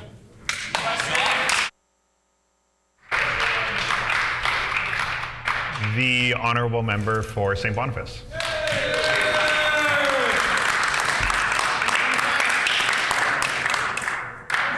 Bon matin, l'honorable député président. C'est un honneur d'avoir la chance ce matin de partager avec l'Assemblée mes pensées vis-à-vis de cette résolution et au sujet qui parle du respect envers les contribuables à faible revenu. Je trouve ironique que les membres de l'autre côté de la Chambre présentent une telle résolution, vu le manque de respect que ce gouvernement Pallister-Stevenson a eu envers les Manitobains pendant les 7 dernières années. D'ailleurs, Monsieur l'honorable député président, je suis fier de faire partie d'un gouvernement qui a pris l'initiative de remettre cette province, la populace, essentiellement nos services, de les remettre sur la bonne voie. J'aimerais aussi rappeler que le 3 octobre, quand les Manitobains et les Manitobaines ont décidé d'élire un gouvernement, un nouveau gouvernement, c'est parce que les Manitobains et les Manitobaines voulaient le changement. Quand on parle de cette résolution qui parle de respect, les Manitobains et les Manitobaines voulaient du respect, s'attendaient à du respect, s'attendaient qu'un gouvernement autre que le gouvernement qu'ils voyaient pendant les 7 dernières années voulait un gouvernement qui allait simplement respecter les Manitobains et les Manitobaines au niveau de la santé, au niveau de l'éducation, au niveau de rendre la vie plus abordable, au niveau des services en français, Au niveau du travail qui se doit d'être fait avec les communautés telles que nos communautés autochtones, nos communautés de nouveaux arrivants, un gouvernement d'ailleurs qui reflète la diversité qui existe ici au Manitoba. Et cette résolution qui vient des membres de l'autre côté de la Chambre, je la trouve absolument ironique, puisque pendant les 7 dernières années, le gouvernement Pallister-Stephenson a manqué à son devoir, a manqué de respect envers nos travailleurs dans le domaine de la santé, a manqué de respect envers nos éducateurs, nos éducatrices, a manqué de respect pour nos communautés autochtones, a manqué de respect pour nos femmes autochtones. Et d'ailleurs, en parlant de respect, les Manitobains et les Manitobaines savent qu'à la dernière campagne, savent que les conservateurs ont avancé avec une campagne raciste qui misait à diviser la province, à créer le chaos, à essayer de s'accaparer le pouvoir quand on sait que le Manitoba veut être une province unie où tous les Manitobains et les Manitobaines sont respectés. Alors, cette résolution, encore une fois, je la trouve ironique parce que nous avons finalement un gouvernement qui croit à l'empathie, qui va prendre soin de nos communautés, qui va travailler avec nos travailleurs de santé, qui va être juste, d'ailleurs, Monsieur l'honorable député président, envers nos communautés pour mieux prendre soin de notre province. Et je suis fier de voir que notre gouvernement met de l'avant 21 façons qui vont aider les Manitobains et les Manitobaines à rendre la vie plus abordable. Et d'ailleurs, j'aimerais en faire une liste, mais certaines de ces priorités, Monsieur l'honorable député président, commencent avec la continuation des coupures de 14 sous sur le prix de l'essence, qui a été extrêmement bien reçu par les Manitobains et les Manitobaines et continue d'être bien reçu par les Manitobains et les Manitobaines. D'ailleurs, cet impact incroyable a eu l'effet d'une réduction de l'inflation ici au Manitoba 3 mois de suite, qui est vraiment incroyable, puisque non seulement est-ce que nous avons le plus bas prix d'essence de n'importe quelle province au Canada, mais nous sommes la seule province à voir le taux d'inflation diminuer 3 mois de suite. Et j'encourage tous mes collègues à applaudir le fait, applaudir le fait que la taxe de 14 sous a continué à avoir un effet positif ici au Manitoba. Une autre chose que je trouve incroyable, c'est que notre gouvernement croit à la réconciliation économique avec les peuples autochtones. Notre budget 2024 a mis en place d'ailleurs plusieurs initiatives pour être capable d'appuyer nos communautés autochtones avec un fonds économique, et j'en suis extrêmement fier parce que nous nous devons d'appuyer nos communautés métisses, Premières Nations et Inuits. Et d'ailleurs, Monsieur l'honorable député président. Order. When this matter is again before the House, the honorable member will have 4 minutes remaining. As previously announced, I am interrupting debate to conduct a recorded vote on the second reading motion of Bill 213, the Liquor, Gaming, and Cannabis Control Amendment and Manitoba Liquor and Lotteries Corporation Amendment Act, expanding liquor retail. A recorded vote having been requested, call in the members.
The 5 minutes provided for the ringing of the division bells has expired.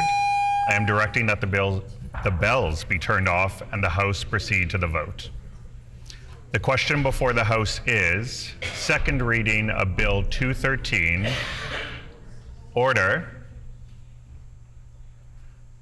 The question before the House is second reading of Bill 213, the Liquor, Gaming, and Cannabis Control Amendment and Manitoba Liquor and Lotteries Corporation Amendment Act, expanding liquor retail. All those in the chamber in favor, please rise.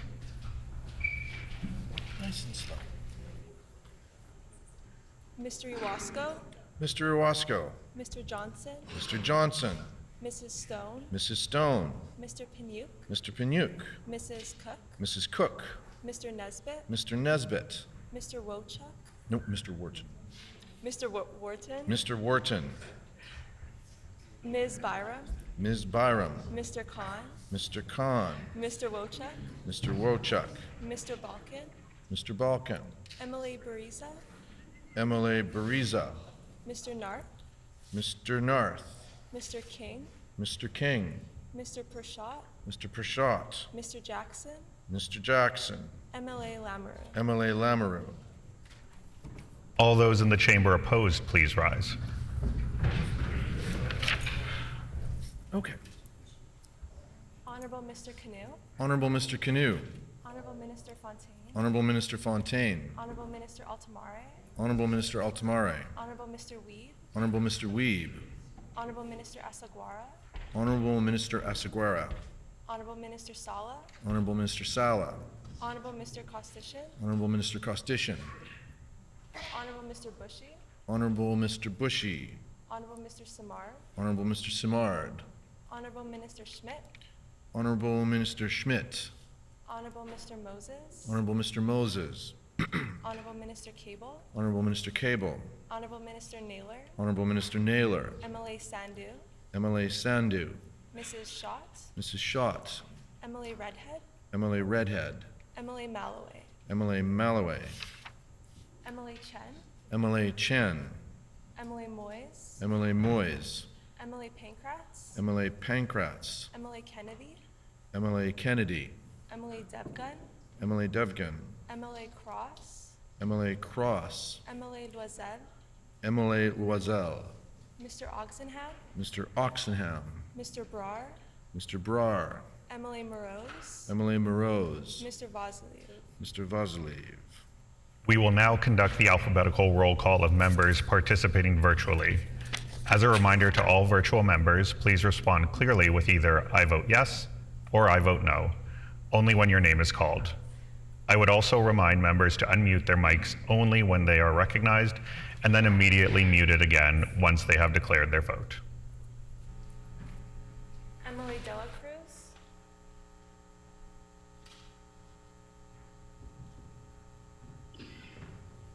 Say it again. Emily Dela Cruz, I vote no. Emily Delacruz votes no. Mr. Ginter, I vote yes. Mr. Ginter votes yes. Just a little louder. Emily Lagasse, I vote yes. Emily Lagasse votes yes. Ms. Laughlin, I vote no. Ms. Laughlin votes no. Mr. Schuler, I vote yes. Mr. Schuler votes yes. Honorable Ms. Smith,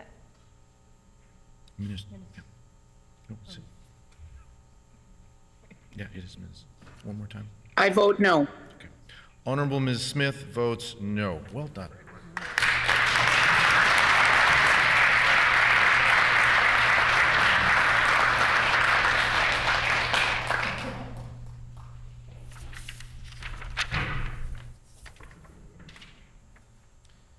Yeas 20, nays 31.